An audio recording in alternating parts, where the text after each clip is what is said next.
ইমামদের নিয়ে মুখ্যমন্ত্রীর বৈঠক, কটাক্ষ সেলিমের। মুখ্যমন্ত্রী সাপের মুখেও চুমু খাচ্ছে, আবার ব্যাঙের মুখেও চুমু খাচ্ছে, এমনটাই কটাক্ষ সেলিমের। এই রাজ্যে গন্ডগোল হচ্ছে আর বাংলাদেশের নাম উঠছে, তাহলে এখানকার পুলিশ প্রশাসন রাজ্যের মুখ্যমন্ত্রী কি করছেন? আঙুল চুষছেন? রাজ্য সরকার এবং কেন্দ্রীয় সরকার আইন শৃঙ্খলা রক্ষার ক্ষেত্রে উভয় সরকারেরই দায়িত্ব। হনুমান জয়ন্তী, রামনবমী, তার সঙ্গে ঈদ, এই ধরনের গন্ডগোলে আশঙ্কা চলছিল। তাহলে পুলিশের কাছে কোনো খবর ছিল না? কেন এসপিকে বরখাস্ত করা হলো না? আমরা 34 বছর ক্ষমতায় ছিলাম, কোনোদিনও দাঙ্গা হয়েছে? আজ মালদার মানিকচকে বিভেদ নয়, সম্প্রীতি এবং ঐক্য গড়ে তুলুন। এবং 20 এপ্রিল ব্রিগেড চলো সমাবেশে উপলক্ষে এক মিছিলে অংশ নিয়ে বললেন মোহাম্মদ সেলিম।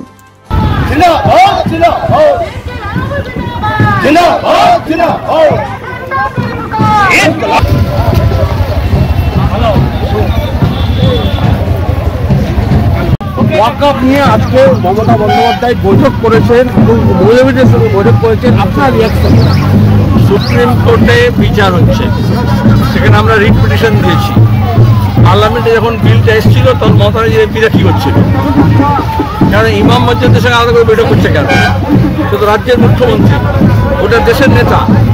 তাহলে দাঁড়িয়ে যখন পার্লামেন্টে তার এমপিরা ভোট দিল না, সেখানে কি সিদ্ধান্ত নিলেন? যদি সাপের মুখে চুমু খাচ্ছেন, ব্যাঙের মুখে চুমু খাচ্ছেন। আমাদের দেশে এবং আমাদের রাজ্যে কি অপরাধ সরকার আছে? এ রাজ্যে গন্ডগোল হচ্ছে আর বাংলাদেশের নাম উঠছে। মানে এখানকার পুলিশ প্রশাসন, বর্ডার সিকিউরিটি ফোর্স, সীমানা, হোম মিনিস্টার, রাজ্যের মুখ্যমন্ত্রী কি করছেন? আমি চুষছেন। দায়িত্ব উভয় সরকারের দায়িত্ব, আমরা এক পেশে হতে পারবো না। রাজ্য সরকার এবং কেন্দ্র সরকার উভয় আইন শৃঙ্খলা রক্ষার দায়িত্ব রাজ্য সরকারের। সেখানে দাঁড়িয়ে আমরা আগে থেকে বলেছিলাম, এই হনুমান জয়ন্তী, রামনবমী, তার সঙ্গে হচ্ছে ঈদ, তার আগে থেকে এই ধরনের গণ্ডগোলের আশঙ্কা চলছিল। তাহলে পুলিশের কোনো খবর ছিল না? এখন ঘটনা পরে বলছেন, আর যখন ঘটনা ঘটছিল 4-5 ঘন্টা রাজ্যের পুলিশ কোথায় ছিল? এখন জিজ্ঞেস করেছেন কেন এই পুলিশকে বরখাস্ত করেননি? কেউ সামলাতে পারছে না। বামফ্রন্ট ছাড়া, সিপিএম ছাড়া কোনো গতি নেই। এই রাজ্যকে আমরা পরিচালনা করেছি, তখন দাঙ্গা হতো। এখন বিজেপি শাসিত রাজ্য হোক, উত্তরপ্রদেশ হোক, মহারাষ্ট্র হোক, কি হচ্ছে? কি হচ্ছে? মণিপুরে কি হচ্ছে? ডবল ইঞ্জিনের সরকার ছিল, সুতরাং বিজেপি এক গোয়ালের গরু।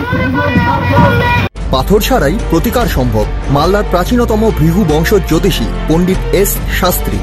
দাম্পত্য সমস্যা, বিবাহে বাধা, ব্যবসায় অবনতি, পরীক্ষায় অকৃতকার্যতা, ভাগ্য গণনা, গোষ্ঠী বিচার, ঠিকুচি গোষ্ঠী এবং মৃত্যু ছাড়া সকল সমস্যার সমাধানের জন্য যোগাযোগ করুন জগদম্বা জ্যোতিষ কেন্দ্র, বিবেকানন্দ স্কুলের পাশে, মালদা।